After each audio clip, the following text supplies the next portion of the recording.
Kia ora, welcome back to this video lesson on traversable networks.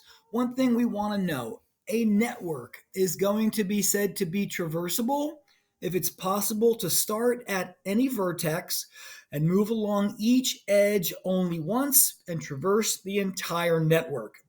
If that happens, you are said to have a traversable network that has an Euler path. In the Euler path, you can pass through vertices more than once and start and finish at any point. If it's possible to traverse every edge once and end up where you started, we can then say the network has an Euler circuit. All right? Okay, so a network is traversable if every edge can be traced only once without lifting your pen from the paper. And if a network is traversable, it has an Euler path. We talked about that in our last lesson. So, in order for the network to have an Euler path, you must be able to traverse the entire network without repeating any edges. An Euler circuit is the same as the path, except the Euler circuit must also finish at the vertex you started at. So all Euler circuits are also Euler paths, but not all paths are circuits. This is a big piece of our notes right here. I want you to add this to your notes. To determine whether a network is traversable or not, all we have to do is consider the degrees of its vertices. We talked about that in the last video. There are only two situations where a network is traversable. Case one, when the network has only even vertices. That's going to be an Euler circuit. The other case when it's traversable is when the network has exactly two odd vertices.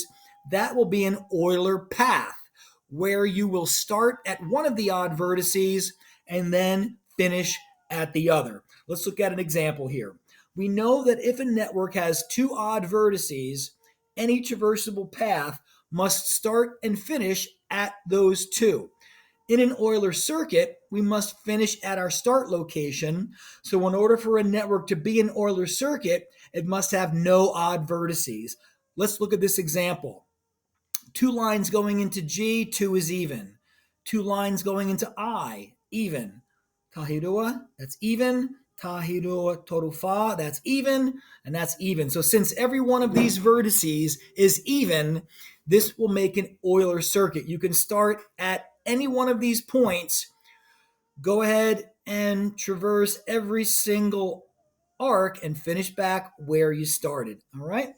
So again, in order for the network to be traversable, must have two odd vertices, that's an Euler path, or no odd vertices at all. That's the Euler circuit. Now, it is possible, if there are more than two odd vertices, you can turn the extra vertices even by adding an edge between them, and it doesn't matter which one we do.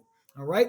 So summing that up, if we can form a path through a network that traverses every edge once, there's an Euler path. This type of path can pass through vertices more than once. And the Euler path will have exactly two odd vertices. If you can traverse every edge once with a path and return back to where you started, that's an Euler circuit, and there will be no odd vertices. They will all be even in an Euler circuit.